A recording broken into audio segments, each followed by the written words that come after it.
జగన్మోహన్ రెడ్డి గారు వైసీపీ వారు మరి ఇంత ఎందుకు పగబట్టారో నా మీద అర్థం కావట్లేదండి. వైసీపీ అధికారంలో ఉన్నప్పుడే జగన్ గారిని కాదని వైసీపీ నుంచి ఎంపీలు, ఎమ్మెల్యేలు, మంత్రులు కూడా బయటకు వచ్చేసి తెలుగుదేశం పార్టీలో జాయిన్ అయ్యారు. అలాగే వైసీపీ నుంచి చాలామంది వచ్చి 2024 ఎలక్షన్లో తెలుగుదేశంలో జాయిన్ అయ్యారు. అలాగే జనసేనలో జాయిన్ అయ్యి ఎమ్మెల్యేలు, మంత్రులు కూడా అయ్యారు. వాళ్ళు ఎవరిని ఏమనరండి వైసీపీ వాళ్ళు ఎవ్వరి జోలికి వెళ్ళరు, వాళ్ళు ఎవరిని విమర్శించరు, వాళ్ళు ఎవరిని ట్రోలింగ్ చేయరు.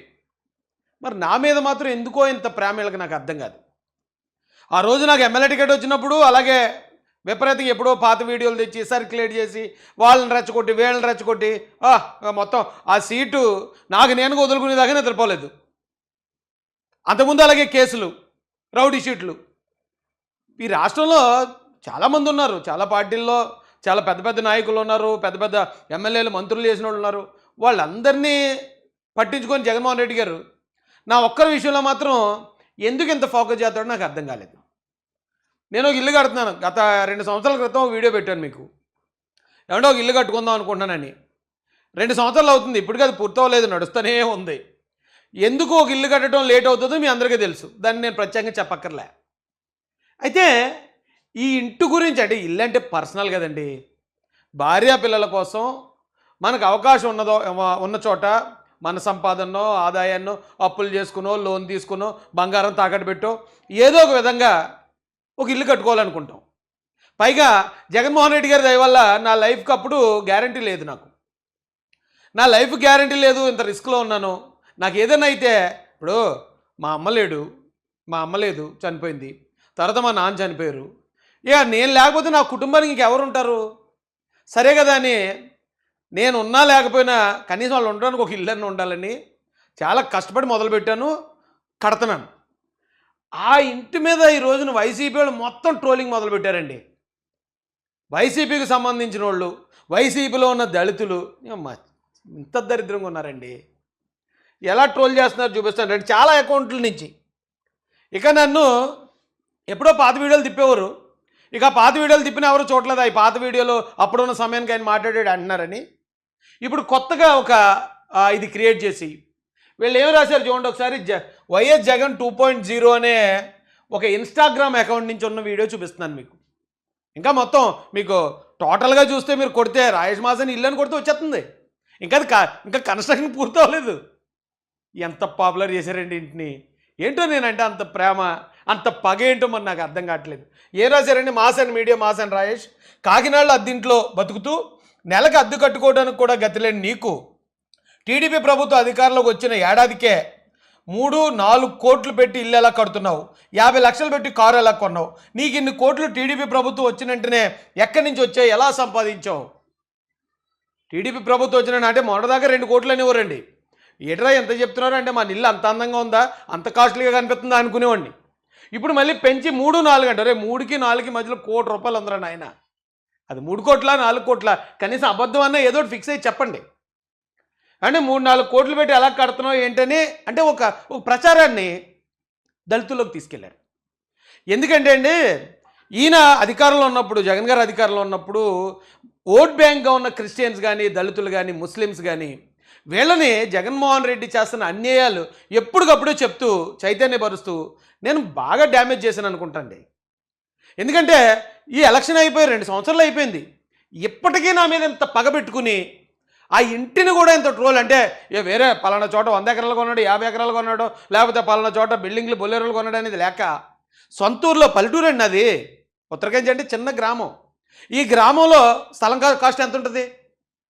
ఇప్పుడు నేను ఇల్లు కట్టే కాస్ట్కి కాకినాడలో స్థలం రాదు నాకు. నా సొంతూరులో నేను ఇల్లు కట్టుకుంటే దానికి ఇంత ట్రోలింగ్. సరే, మీ లెక్కకే వస్తున్నాను, నేను లెక్కలు చెప్తాను. జగన్మోహన్ రెడ్డి గారు లెక్కలు చెప్తారు. మరి నాకు దమ్ము ఉంది. ఇప్పుడు చాలామంది అంటున్నారు ఇంట్లో అద్దె కట్టుకోవడానికి ఇబ్బంది పడ్డాను. అరే, ఒకసారి ఒక్కొక్కడు లోలో ఉంటాడు, ఇల్లు అద్దె కట్టుకోవడానికి ఇబ్బంది పడతాం, కరెంటు బిల్లు కట్టడానికి ఇబ్బంది పడతాం. అంత మాత్రాన ఎప్పుడు ఇంకా అలాగ ఉండిపోవాలా? అంటే రాజేష్ మహాజన్ అంటే ఎప్పుడు ఇంకా అలాగ ఉండిపోవాలని కోరుకుంటున్నారా? లేకపోతే ఎస్సీ కులంలో ఉన్న వాళ్ళు ఎప్పుడు అలాగ ఉండాలని జగన్ గారు ఆలోచిస్తున్నారా? ఏంటయ్యా మీ పరిస్థితి? నేను ఎప్పుడు 2019-20 సమయంలో నిజమే ఆ ఇబ్బందులు పడ్డాను. ఆ తర్వాత మళ్ళీ 21 తర్వాత ఎప్పుడన్నా నేను ఇబ్బందులు పడుతున్నాను, నేను కరెంటు బిల్లు కట్టుకోలేకపోతున్నాను, నేను పేదరికంలో ఉన్నాను ఎప్పుడని చెప్పానా? మళ్ళీ ఎప్పుడంటే జగన్ గారు నా 2 కార్లు ఆపినప్పుడు మాత్రం ఒకసారి చెప్పాను, ఫండ్ రైజింగ్కి వెళ్ళాను. అంతేగాని నేను ఇబ్బందులో ఉన్నాను, నేను అడుగుతున్నాను మీకు ఎప్పుడు చెప్పాను రా బాబు? రాజేష్ మాసానికి ఆదాయం ఉంది. ఒకవేళ మీలాంటి వాళ్ళకి, ఇలాంటి పేటీఎం గాళ్ళకి ఆ ₹5 ₹10 వస్తుందేమో, కానీ రాజేష్ మాసానికి ఒక ఆదాయం ఉందని ఆధారం చూపిస్తాను నేను. ఇల్లు ఎంత ఖర్చు అయింది, మీరు 3 కోట్లు 4 కోట్లు అంటే నమ్మేసేవాడు ఎవడో ఉంటాడు. కానీ నాకు ఎంత ఆదాయం వచ్చిందో చెప్తాను, ఎక్కడి నుంచి తెచ్చానో చెప్తాను. మరి జగన్ గారు ఎక్కడి నుంచి తెచ్చారో ఏంటో చెప్తారా? గవర్నమెంట్ వచ్చి 2 సంవత్సరాలు అవుతుంది. ఎక్కడన్నా ఎంక్వైరీ చేసి ఒక ఇసుకలోనో మట్టిలోనో లేకపోతే ఏ లిక్కర్ షాపులోనో ఎక్కడన్నా నేను ఇన్వాల్వ్ అయ్యానేమో కనుక్కోండి. నేను ఎంతోమంది ఎమ్మెల్యేల కోసం పనిచేశాను. ఆల్మోస్ట్ చాలా వరకు ఆ ఎమ్మెల్యేల కోసం అవతల వైసీపీ ఎమ్మెల్యేల మీద నేనే పోరాటం చేశాను. గెలిచిన తర్వాత ఏ ఎమ్మెల్యే గారి దగ్గర నుంచి అన్నా ఒక్క చిన్న సహాయం పొందానేమో, అడిగానేమో కనుక్కోండి.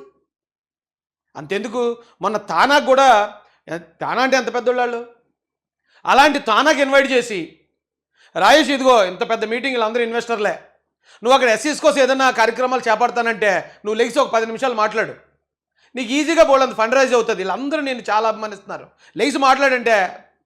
ఇప్పుడు నేను ఆ సెక్టార్లో లేను కదా, ఎన్జిఓలో లేను కదా. లేనప్పుడు నేను అడగడం భావ్యం కాదండి, నేను అడగలే. ఏమంటే ఊరికే రాజేష్ మహాజన్ పెద్ద పెద్దోళ్ళు అభిమానించరు. ఎక్కడ పడితే అక్కడ డబ్బులు అడిగేసి దందాలు చేసేసి ఇలాంటివి చేస్తే అభిమానించరండి. ఇంత అభిమానం ఉండదు. ఇంత పగ జగన్మోహన్ రెడ్డి గారు సొంత ఇంటి గురించి కూడా ఇంత పగ పెట్టుకుని డ్యామేజ్ చేయాలి అని ఇంత ప్రయత్నం చేయరు. ఎందుకంటే దళితుల్లో రాజేష్ మహాజన్ బ్యాడ్ చేయాలి, రాజేష్ మహాజన్ అవినీతి పరుడు అనేది దళితుల్లో ప్రచారం చేస్తే వీడిని నమ్మటం మానేస్తారు. అప్పుడు మనం వాళ్ళని హ్యాపీగా ఎలా కావాలితే అలా వాడుకోవాలనుకుంటున్నారు. నా దగ్గర లెక్కలు ఉంటాయండి, నిజాయితీ బతుకుతున్నాను, ఎవరిది ఆశించలేదు, ఎక్కడా దోచుకోలేదు. నేను ఏమన్నా అధికారంలోకి వచ్చి ఏమన్నా పదవి ఏమైనా చేశానా? ప్రజాధనాన్ని ఏమైనా దుర్వినియోగం చేశానంటానికి? నేను ఏ పదవులన్నా ఉన్నాను ఇప్పటి వరకు? ప్రజాధనాన్ని నేను వాడానంటానికి ఎవడో సరిపోడు. పోనీ ఎక్కడన్నా ఏ వ్యాపారాల్లో అన్నా దేంట్లో అన్నా నేను ఇన్వాల్వ్ అయ్యానా? దాంట్లో ఏదైనా తప్పుడు వ్యాపారాలు చేశాడు, దోచుకున్నాడు అంటానికి ఎవడో సరిపోడు. పోనీ నా మీద ఎవడన్నా రాజేష్ మాసేన్ ఇలా డబ్బులు తీసుకున్నాడు, మమ్మల్ని మోసం చేస్తాడు, లేకపోతే నాకు ఏదో ఉద్యోగాలు ఇప్పిస్తాడా, ట్రాన్స్ఫర్లు చేస్తానంటే ఎవరన్నా నా మీద ఎలిగేషన్ చేశారా? అలాంటివి ఏమి ఉండవు. మరి ఇంకేంటి ప్రాబ్లం ఏంటి? నేను ఇల్లు కట్టుకుంటే మీకేంటి, పందిరేసుకుంటే మీకేంటి, ఏం చేస్తే మీకు ఎందుకు నాకు అర్థం కాదు. ఏమండి ఇల్లు పెట్టారు, ఆ ఇల్లు పోన్లే బాగానే పాపులర్ చేశారు. ఎందుకంటే జనరల్గా ఎవడైనా ఇల్లు కట్టుకున్నప్పుడు అందరూ చూడాలి మన ఇల్లు చాలా గొప్పగా చెప్పుకోవాలనుకుంటాం. మాలాంటి వాళ్ళు నాకు నేనుగా చెప్పుకున్న దానికన్నా నా శత్రువులు చెప్తే ఎక్కువ మంది చెప్తారు. Free publicity. Okay, happy. సరే, నేను లెక్కలు చెప్తాను. జగన్మోహన్ రెడ్డి గారు కూడా లెక్క చెప్పాలి. జగన్మోహన్ రెడ్డి గారి గురించి కూడా అడుగుతాను ఇప్పుడు చివరిలో. నా లెక్కలు ఏంటో నేను చూపిస్తాను. ఇప్పుడు నాది ఇప్పుడు జనరల్గా వాళ్ళు అనుకున్నట్టు రాజేష్ మాసన్ ఇబ్బంది పడ్డాడు ఒకప్పుడు అన్నారు. ఇబ్బంది పడ్డాను. ఎప్పుడు ఇబ్బంది పడ్డాను నేను?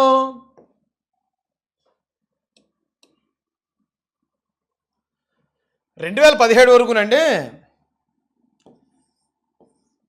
2017లో నాకు ట్రెండ్ సెటర్ అని ఒక కంపెనీ ఉండేది.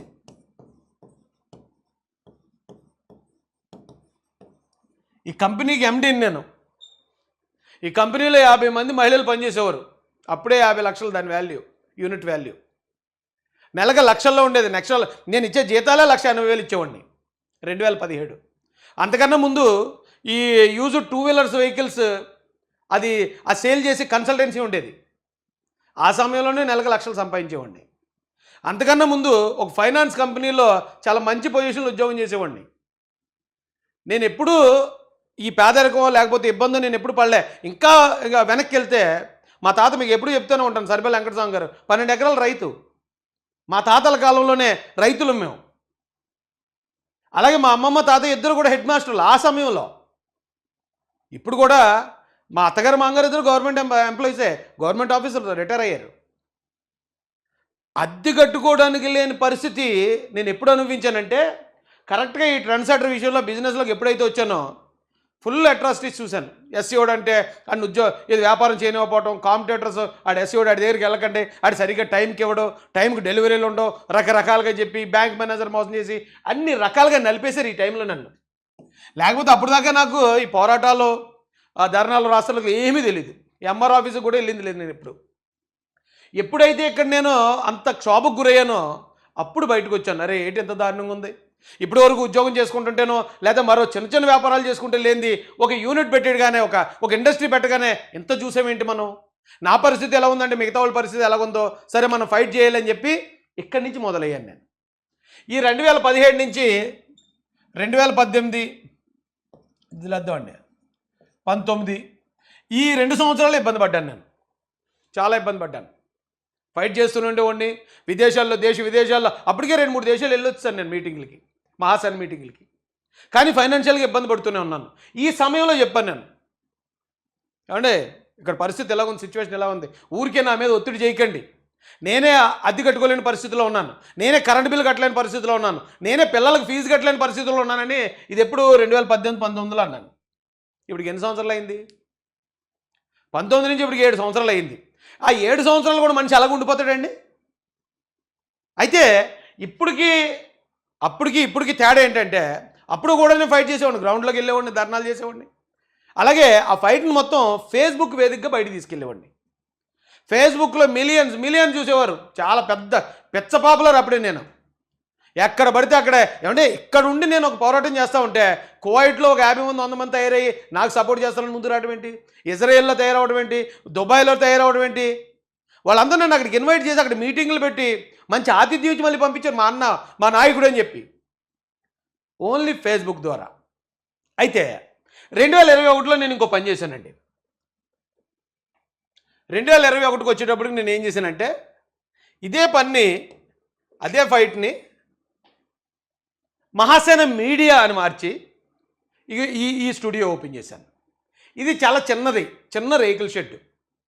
ఇక్కడ ఈ ఎక్విప్మెంట్ తోటి 21లో ఓపెన్ చేశానండి. ఇప్పుడు 21 8వ నెలలో ఓపెన్ చేసి యూట్యూబ్ ఛానల్ పెట్టిన అందేసుకోదు కదా, టైం పడుతుంది కదా. ఒక వీడియో దీనిలో మాట్లాడటం మొదలుపెట్టాం. ఫేస్బుక్లో ఫైట్ చేస్తూనే ఒక్కొక్క వీడియో దీంట్లో పెట్టడం మొదలెట్టిన తర్వాత ఒక 6 నెలలకి, అంటే రఫ్గా 2022 ఫిబ్రవరి మార్చి ఆ టైంకి దీని నుంచి ఇన్కమ్ స్టార్ట్ అయింది. చాలామంది అంటారు, యూట్యూబ్ నుంచి అంత వచ్చేస్తుందా, యూట్యూబ్ నుంచి అంత ఆదాయం ఉంటుందంటే, ఏమో అందరికీ ఉండకపోవచ్చు, వచ్చేవాళ్ళకి వస్తుంది. అది 10 రూపాయలు రావచ్చు, 10 లక్షలు రావచ్చు, 10 కోట్లు కూడా రావచ్చు. అలాంటి వాళ్ళు లేరా యూట్యూబ్లో? దానికి కూడా ఆధారాలు చూపిస్తాను నేను. ఇల్లు ఎలా కట్టారు మీరు అని అడుగుతున్నారు నన్ను, నేను ఆధారాలు చూపిస్తాను. మరి జగన్ గారు కూడా ఆధారాలు చూపించాలి నాకు. ఇప్పుడు చిన్న ఎగ్జాంపుల్ చెప్తాను, ఎందుకంటే యూట్యూబ్ ఆల్గరిథం ప్రకారం ఎంత ఇన్కమ్ ఏంటి దాని వివరాలన్నీ బయట పెట్టకూడదు, అటు పెడితే అది ఛానల్కి ఎఫెక్ట్ అవుతుంది అన్నారు. అందుకే మీకు ఎగ్జాంపుల్ చెప్తాను, ఒక చిన్న ఎగ్జాంపుల్. నేను ఇప్పుడు కార్లు కొంటేనా ట్రోలింగా, ఇప్పుడు మీరు ఇది తమ్నైల్ చూసుంటారు, ఇల్లు కడితేనే ట్రోలింగా అని. కరెక్ట్గా ఇలాంటి వీడియో ఒకటి గతంలో కూడా మాట్లాడాను. ఇప్పుడు పవన్ కళ్యాణ్ గారు 10 కొన్నారు ఏంటయ్యి స్కార్పియోలు. అప్పుడు కూడా సేమ్ వైసీపీలు ఇలాగే, మీరు పలానా వాళ్ళకి చంద్రబాబు నాయుడు గారికి అమ్ముడిపోయి చంద్రబాబు నాయుడు గారు కొనిచ్చారని చెప్పి ఆయన మీద ట్రోలింగ్ చేస్తూ ఉంటే అప్పుడు ఒక వీడియో మాట్లాడాను, కార్లు కొంటేనే ట్రోలింగా, రండి మీకు కథ చెప్తానండి.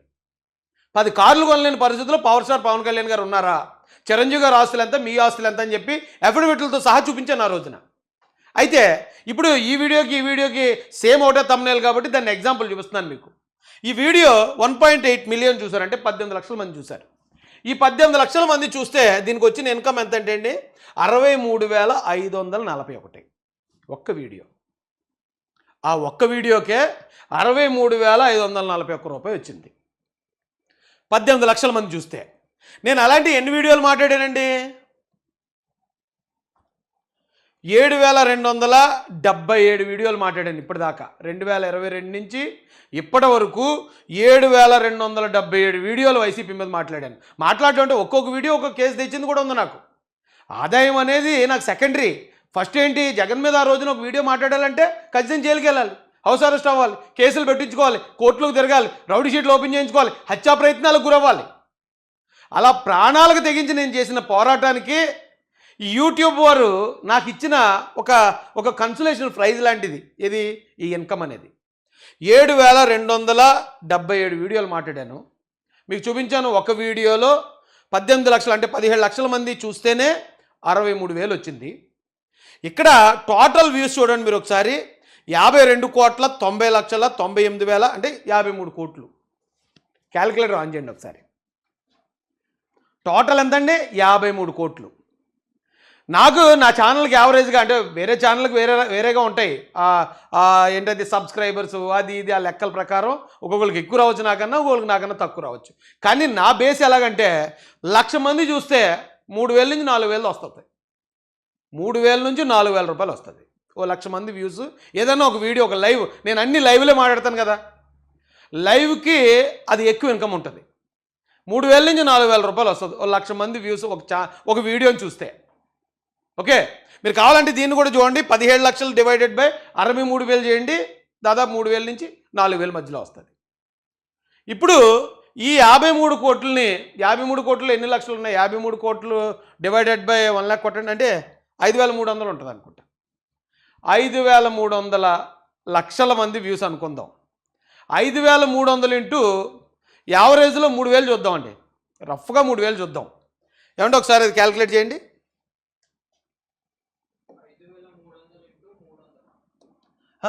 5,300 ఇంటూ 3,000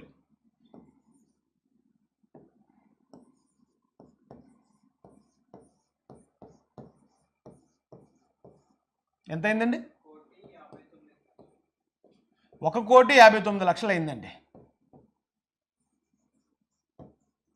యావరేజ్లో 3,000 వస్తే, కానీ ఒక్కొక్క వీడియోకి అంటే చాలా మ్యాక్సిమం వీడియోలకు 4,000 వస్తుంది. ఒకవేళ 4,000 చొప్పున వచ్చుంటే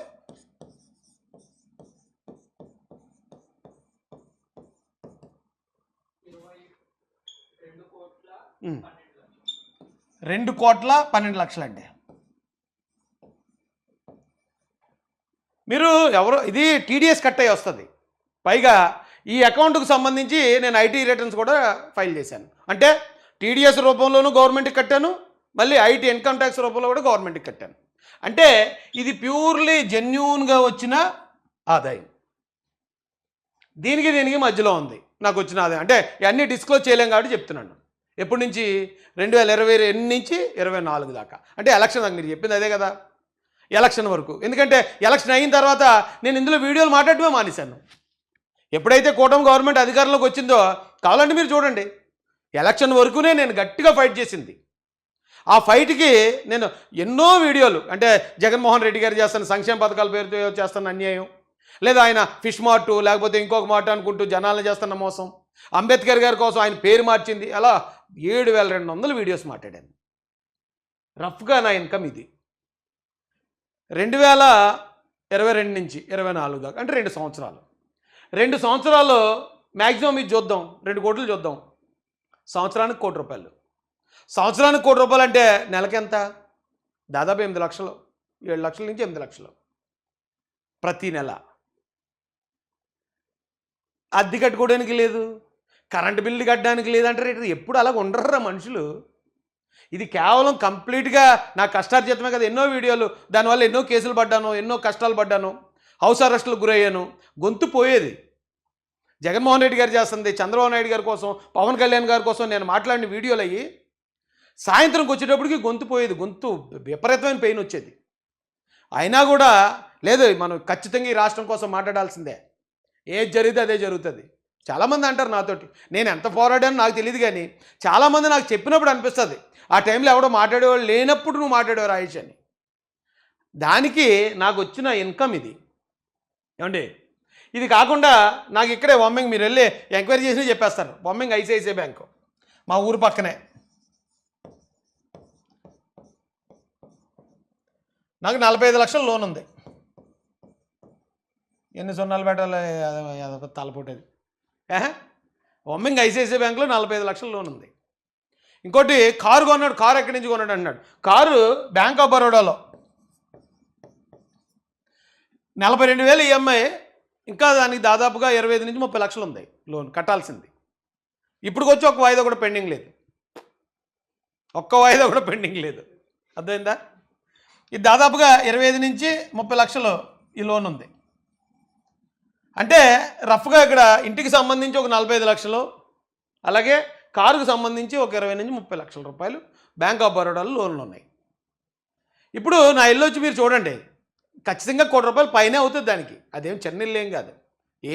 మీరేమో ఆశ్చర్యపోకర్లే, నేనేమో బేద కబుర్లు చెప్పను, నేను పేదోడిని, నేను ఇంకోటి నేను ఎప్పుడు చెప్పలే. నేను ఎప్పుడు డబ్బులు లేని సమయంలోనే ఆడిలో తిరిగినోండి. నేను పవన్ కళ్యాణ్ గారు నాకు ఫోన్ చేసి రాజమండ్రిలో దాడి జరిగినప్పుడు కారు మీద దాడి జరిగిందంట కదా రాజేష్, ఏం కారు అదంటే ఆడి సార్ అన్నాను. అవునా అన్నాడు ఆయన. ఆడి Q7 అంటే అప్పట్లోనే నేను ఆడి Q7లో తిరిగాను, ఫార్చునర్లో తిరిగాను, ఎప్పుడు తగ్గలేదు నేను. ఉన్న దాంట్లో అంబేద్కర్ మాకు అదే నేర్పించాడు. అప్పటికే అపర కుబేర్లు లేకపోతే జమీందారులు వాళ్ళు చిన్న చిన్న పంచెలు కట్టుకుని తిరుగుతూ ఉంటే ఆ సమయంలోనే కోట్ వేసుకుని తిరిగాడు, కోటు సూటు. ఆ టైంలో వెస్ట్రన్ స్టైల్ అది. అంటే మా ఆత్మగౌరవం కోసం మేము ఖచ్చితంగా ఉంటాం. ఆ ఉండటంలో భాగంగానే నేను అది ఇప్పుడు నా దగ్గర ఉన్న కార్లు ఉన్నాయి, చాలా కార్లు ఉన్నాయి, రెండు చూద్దరికి దానికి కూడా లెక్క చెప్తాను. ప్రతి కారు ఎప్పటి నుంచి కొన్నానో, ఎక్కడ కొన్నానో. 2 కార్లు ఆల్రెడీ శ్రీకాకుళంలో జగన్ ఆఫీసు మీకు తెలుసు కదా. జగన్ గారు ఆఫీసు 2 కార్లు మీకు ఎలాగ తెలుసు. తర్వాత ఇప్పుడు కొత్తది ఇప్పుడు ఇలా అంటున్నారు కదా ఫార్చునర్ అంటున్నారు. ఎస్, ఫార్చునర్ ఉంది, అలాగే అంతకుముందు ఆడి ఉంది, ఇంకోటి బొలేరో కూడా ఉంది. అంటే ఎన్ని కార్లు? ప్రతిదానికి లెక్కలు ఉన్నాయి నా దగ్గర. ఎక్కడి నుంచి కొన్నాను, ఎలా కొన్నానో ప్రతి దానికి లెక్కలు ఉన్నాయి. అంతా ట్రాన్స్పరెంటే కదా నా లైఫ్. మీరు ఏమనుకుని మరి నన్ను ఇలా ట్రోల్ చేస్తున్నా నాకు తెలియదు. ఒక అందుకు మంచిగా చేస్తున్నారు మీరు. ఎందుకంటే ఇవన్నీ ప్రజలకు చెప్పుకోలేను నేను, చెప్పుకునే అవకాశం ఇస్తున్నారు మీరు. మీకు అర్థమైందండి? ఇది నా పరిస్థితి. ఒకవేళ ఎంక్వైరీ చేసి చూడండి ఎక్కడైనా ఏ ఎమ్మెల్యే గారి దగ్గర. ఇప్పుడు గతంలో మేము ఎలక్షన్ అప్పుడు చాలామంది ఎమ్మెల్యేలకి నేను క్యాంపెయినింగ్కి వెళ్ళాను, స్టార్ క్యాంపెయినర్ నేను. వెళ్ళినప్పుడు నిడదవోలు శాసగిరి గారిని కనుక్కోండి. నేను అక్కడ మీటింగ్ పెట్టాను, ఆయన కోసం ఎస్సీలతో మీటింగ్ పెట్టాను. మనం ఎందుకు కూటమి ప్రభుత్వాన్ని గెలిపించాలని నేను పెద్ద మీటింగ్ చేశాను అక్కడ. ఆ మీటింగ్కి ఆయన కవర్లో పెట్టు ₹1,00,000 ఇస్తున్నాడు నాకు. ముందు 50,000 తెచ్చాడు. తెచ్చిస్తుంటే వద్దండి, డబ్బులు వద్దండి అన్నాను. అయితే 50,000 సరిపోవేమో, రాయేష్కి 50,000 అని తక్కువ అనుకున్నాడేమో అనుకున్నట్టున్నాడు పెద్ద ఆయన. ₹1,00,000 తెచ్చాడు ఈసారి. తెచ్చేదిగో ₹1,00,000 ఉంచమ్మా, నువ్వు మీటింగ్ పెడుతున్నావు కదా, చాలామంది కుర్రోళ్ళు మెయింటైన్ చేయాలి కదంటే, నాకు అవసరం లేదండి, నేను తీసుకోను, ఎవరి దగ్గర తీసుకోలేదన్నాను. ఆయన చాలా పెద్ద ఆయన, పెద్ద మనిషి, నా కష్టాన్ని అర్థం చేసుకుని ఆఫర్ చేశాడు ఆయన. ఇంకొక ఆయన మొన్న, ఆయన కూడా ఎమ్మెల్యే గారే, వినుకొండ ఎమ్మెల్యే గారు అనుకుంటా. ఆయన కూడా తాడేపల్లిగూడెంలో ఒక మీటింగ్ జరిగింది, చంద్రబాబు నాయుడు గారు, పవన్ కళ్యాణ్ గారు. అప్పటికి నేను ఎమ్మెల్యే క్యాండిడేట్ని, ఆయన పక్కనే కూర్చున్నాను. ఆయన అన్నాడు, ఇలాగ అయింది కదా, ఎమ్మెల్యే అనౌన్స్ చేశారు కదా రాయేష్, నువ్వు రా ఒకసారి ఎవరినన్నా పంపించు, ఓ 10 ఇస్తాను పట్టుకెళ్ళు, ఖర్చులకు ఉంటాయి అన్నారు. ఒకసారి అడిగి చూడండి, ఆయనకి పంపించానేమో నేను ఎవరినన్నా. అంటే 10 లక్షలు అంటే ఎక్కువ కదా ఎవరికైనా. మరి మనం అలా పంపిస్తే మనం ఒకవేళ చిన్నపోతామేమో, వారి దృష్టిలో ఏమన్నా లోకు అవుతామేమో. అడిగి చూడండి, మీరు పేర్లతో చెప్తున్నాను కదా. ఎలక్షన్ అదే టైంలో నన్ను, కొలుకుపూడి శ్రీనివాస్ గారిని విజయవాడలో ఒక చోటు కూర్చోబెట్టారు. అంటే ఒక పెద్దలు, కొంతమంది పెద్దలు పిలిచి మమ్మల్ని కూర్చోబెట్టి, మీకు ఇలాగ టికెట్లు ఇచ్చారు కదా, మీకు మేము సపోర్ట్ చేస్తాం, మీరు దేనికి భయపడకండి, ఖర్చులకు మీరేమీ కంగారు పడొద్దు. ఆ టైప్లో చాలా ధైర్యం చెప్పారు వాళ్ళు చేస్తానన్నారు. ఒకసారి కనుక్కోండి వాళ్ళ దగ్గర, నేను ఎవరి దగ్గర అయినా సరే. రాయేష్ మాసాన్ని ఏమైనా తీసుకున్నాడేమో. అరే చాలా చాలా వాల్యూస్తో బతుకుతాను నేను. నాకు తాగుడు, గుట్కా, మట్కా ఇవన్నీ ఇప్పుడు లేవు. ఎప్పుడో 2006కి ముందు తాగేవాడిని. అలాగంటే మళ్ళీ అది తీసుకొచ్చి పెడతారు, అప్పుడు తాగేవాడు అన్నావు కదా అని. 2006 క్రితం, అది 20 సంవత్సరాలు అయిపోయింది. అయినా కూడా అప్పుడు తెచ్చి ఇప్పుడు తాగుబోతు రాయేష్ అంటారు. ఎందుకు? కేవలం అమాయకులు, దళితులు మా వాళ్ళు. ఇగో మీ ఓడు ఇలా సంపాదించేశాడు, లేకపోతే మీ ఓడు ఇలాగ అక్రమ సంబంధాలు పెట్టుకున్నాడు, లేదా మీ ఓడు ఇలాగా తాగుపోతూ, అలాంటిది నా క్యారెక్టర్ని బదనాం చేసేస్తే ఇక నా జాతి నన్ను నమ్మటం మానేస్తుంది, వాళ్ళు వాడుకుందామని. అది ఒక్కనాటికి జరగదు. అది ఒకప్పుడు దళితులు, మీరు ఏది చెప్తే సొల్లు నమ్మటానికి. ఇప్పుడు అన్ని ఆధారాలు ఉంటాయి. ఆధారాలు ఉన్నప్పుడు ఎలాగ నన్ను బ్యాడ్ చేయాలని ట్రై చేస్తున్నారు మీరు. ఎవడెవడైతే ఆ రాజేష్ మాసన్ ఎంత ఇలా కడతాడో, ఏం ఆదాయం ఉంది అన్నాడు, ఇదిగో నా ఆదాయం. ఇంకా కావాలంటే మీరు బెట్టేస్తానంటే రండి, నేను అకౌంట్ డీటెయిల్తో సహా చూపిస్తాను. ఇదంతా ఫెయిర్గా వచ్చిన ఇది. నేనేమి దొంగతనం చేసో, దొంగ వ్యాపారాలు చేసో, లేకపోతే మరో గంజాయేమో, లేకపోతే డ్రగ్స్ అమ్మో సంబంధించింది కాదు ఇది. కేవలం ఈ రాష్ట్రం కోసం పోరాడడం వల్ల వచ్చిన ఆదాయం అది. అంటే అదేనా? ఇంకా నాకు తెలిసిన వాళ్ళు, నా సర్కిల్ ఎంత సర్కిల్ ఉంది, ఎంత పెద్ద వాళ్ళు నన్ను అభిమానిస్తారు మీకు తెలీదా?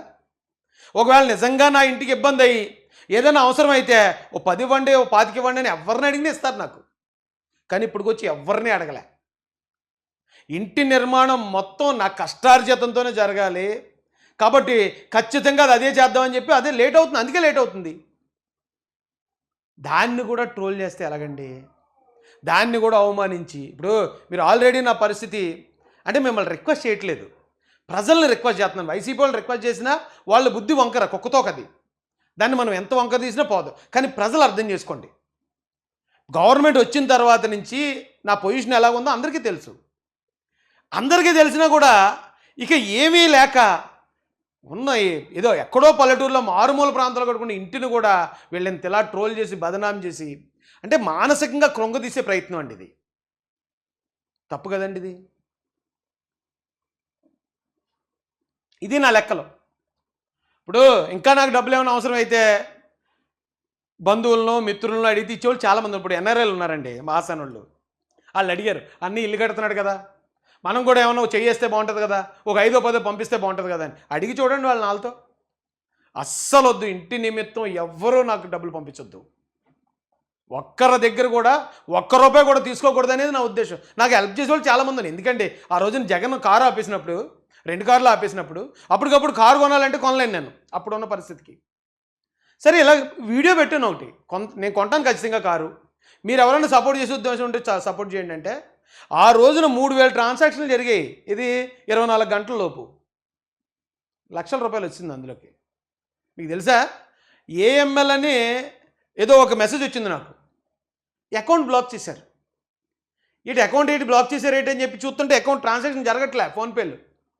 ఎందుకు మీకు అప్పుడే చెప్పాను, దాదాపు 20 లక్షలు వస్తే చాలా ఆపేయండి అని చెప్పి వీడియో పెట్టాను. ఎవరో కుర్రోడు 50,000 పంపించేస్తే వద్దురా బాబు అని వెనక్కి పంపించి ఇంకొక 5,000 ఎక్స్ట్రా బట్టలు కొనుక్కొని పంపించాను. అదంతా మీకు తెలుసు. అన్ని వేల ట్రాన్సాక్షన్లు జరిగినందుకు అది పెద్ద అమౌంట్ ఏం కాదు బ్యాంకులకి, కానీ వేల మంది పంపించడం ఏంటి, అసలు ఏఎంఎల్ అంటే ఏంటని చెప్పి నేను బ్యాంకులు అడిగితే యాంటీ మనీ లాండరింగ్ యాక్ట్ అది. జగన్ గారి ఉంటే కేసులు అయ్యి ఇదేంటంటే నేను యాంటీ మనీ లాండరింగ్ ఏం చేయడం ఏంటంటే కాదండి, ఇన్ని వేల అకౌంట్ల నుంచి వచ్చాయి కదా మీకు, అందుకని ఒకవేళ ఏదైనా బ్లాక్ మనీని వైట్ చేస్తున్నారేమో అనే ఆలోచనతో వాళ్ళు అక్కడ పెట్టారండి అని అప్పుడు మళ్ళీ మేనేజర్ మళ్ళీ లెటర్ పెట్టాడు.